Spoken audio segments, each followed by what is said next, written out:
the what lawyer doesn't tell you who they spoke to and then sends you a bill? It's like, ooh, I can't tell you who I spoke to or what I did, but it was 7 hours at $175 an hour. Yeah, you itemize. That's public record. If the district is going to use public dollars to answer your legal questions, I hope the lawyer's keeping track of what you're asking and who's asking it. Yeah. And also the public deserves to know. So she's been at these meetings going on and on about transparency. We've been transparent as hell. But when she brings up, in the interest of transparency, let's do this, and this, and the paper picks up on her quote, it's like, oh man, I was silent because I knew she was lying.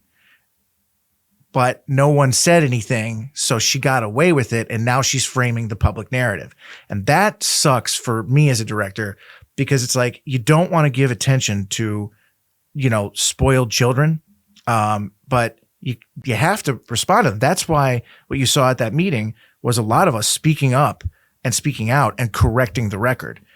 So do you think that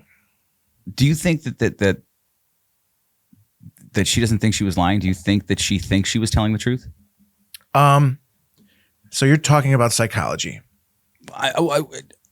In other words, like it's easily provable to be like 80%. So if she's got mental illness, then this is off. Like there's no way to answer that question.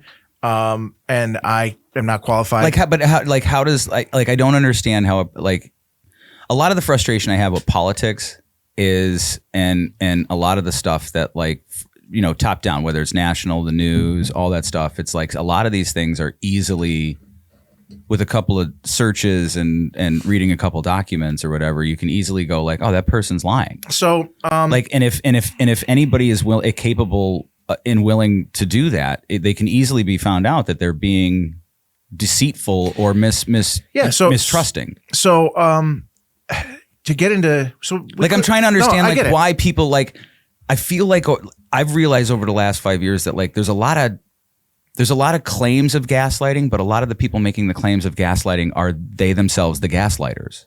Yes. And I'm trying to understand why it's easily found out that what they're saying is not true, yet they believe it. So I don't know whether or not they believe it, or I think it actually might just be artful deception. So I'll give you an example. And I didn't run Yanni's numbers, which were not true. But she might have looked at certain things and said, oh, well, I'm only going to count these as the things that I did. As the things. So maybe because I think it was phone calls that were that 83%. Emails. She sent there were nearly 200 emails to this man who's worked for us for a month. 200. Yeah. He said that, he said it was unusual. He was very diplomatic. 200. Yeah. And actually, it's probably more than that. It actually is. That was as of Wednesday. So let me ask. So it's probably more by now. So let me ask a question. And I totally understand that there's things that you can't disclose, right?